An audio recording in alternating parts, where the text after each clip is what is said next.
Hey guys, it's Ananas here once again, bringing you yet another Total War Warhammer Online Battle commentary. And today is gonna be a battle.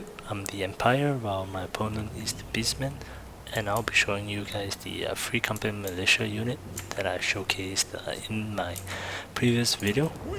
These guys over here, they're hidden right now. So for my build, I have three Free Company Militia units, 2 units of Empire Knights over here, and then for my main bulk of my army I have a Ember Wizard on a Griffin with a Flock of Doom as the only spell, and I have Arc Lecter as well over here. I wanted to test out a different build, kind of a different build instead of the normal Boris Topbringer build. I want to make my main line more durable, especially against the beastmen, and Arch Lecter is gonna buff them up pretty well. So I have a unit of Tether Souls Flagellants unit, very good stats for how much they cost, and they're unbreakable as well.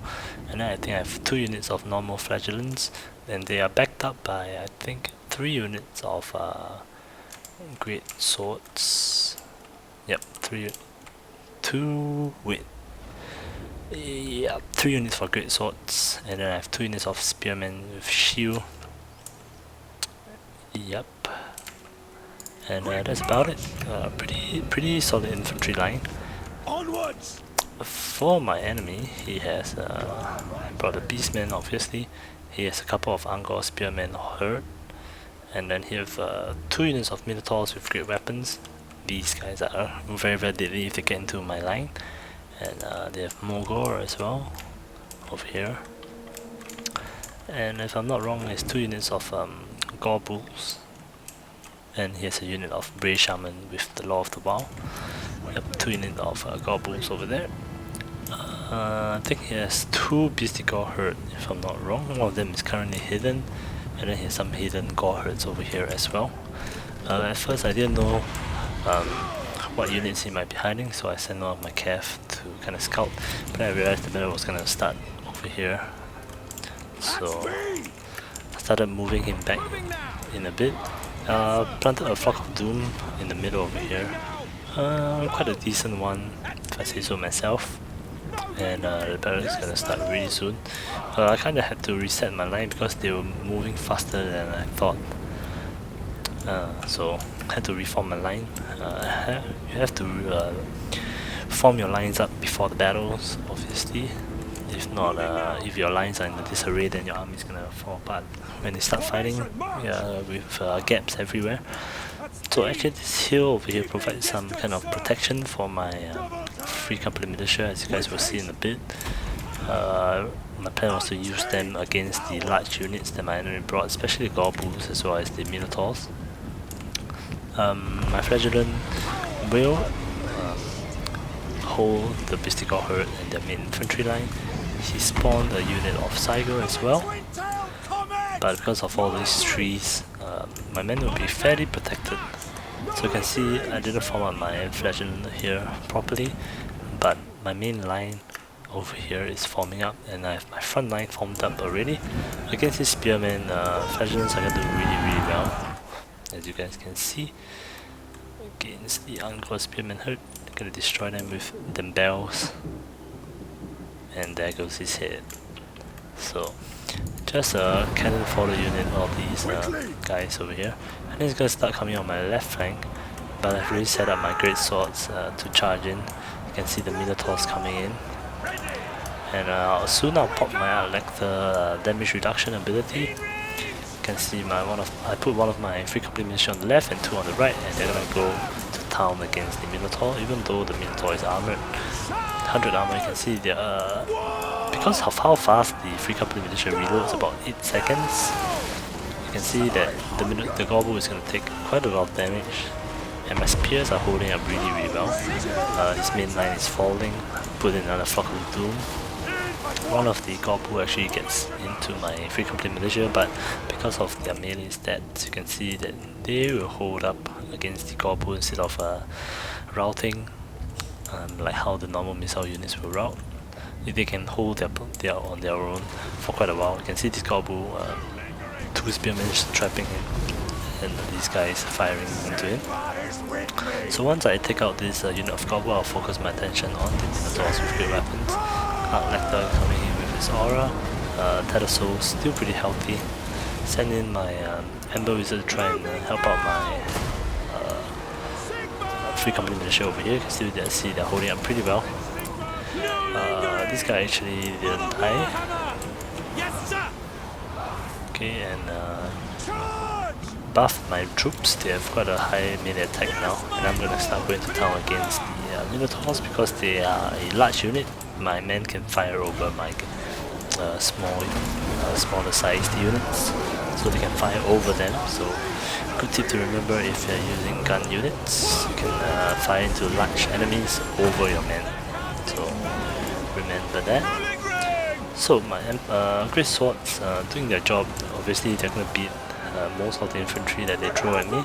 It's just that I wanted to take care of his Minotaur unit and his Goblin early in the game. You can see they're sustaining quite a lot of damage, and the spears are holding up really well, especially with the Arch-Lecter over there. And I'm going to start attacking Morgul over here. And you can see his large units didn't get a chance to kind of get into my Free Company Militia. That one Gobu over here managed to do that, but because of the melee stats and the pretty decent morale, they held their own, and help came in time for them. They don't just rout like normal missile units. Minotaurs, fairly armored, not really armored. 30 armor is quite low, so they're going to take quite a lot of damage from the Free Company Militia. Lecter with another buff coming in. You can see he didn't sustain much damage. Just love these guys. Very, very cost efficient and pretty decent melee as well. So if they run out of ammo, you can send them in to help out the main line. So the Minotaur is going to go down. Morgul over here spawning Chaos Spawn, which is going to die pretty fast.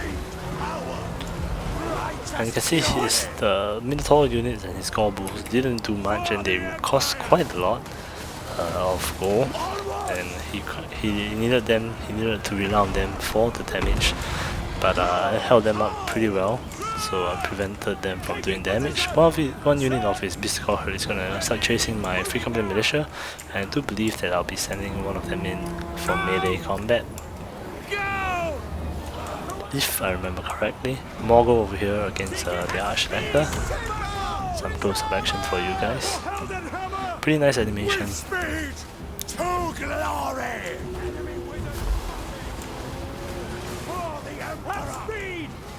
Oh, I didn't send him in like how I would have to. So once again, he got the Goblin came in from routing, and he's gonna start attacking my Free Company Militia, which they are gonna hold. They're gonna defend themselves. They have a sword, they have a saber. They will not fall so easily. You can see Morgul pretty tanky with his self-healing ability,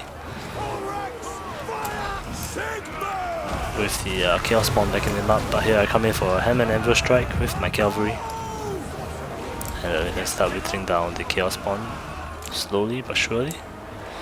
And then his army mass routes over there. You can see my guns did pretty well. And we go to the results screen to see how well they done. Although they didn't get much kills, most of these kills are on the bigger units, such as the Minotaurs as well as the Gorbu. He spent quite a lot of money on 2 Gorbus and 2 Minotaur units, so the rest of his army is actually pretty weak. So you just need to capitalize on that and hold off his large units.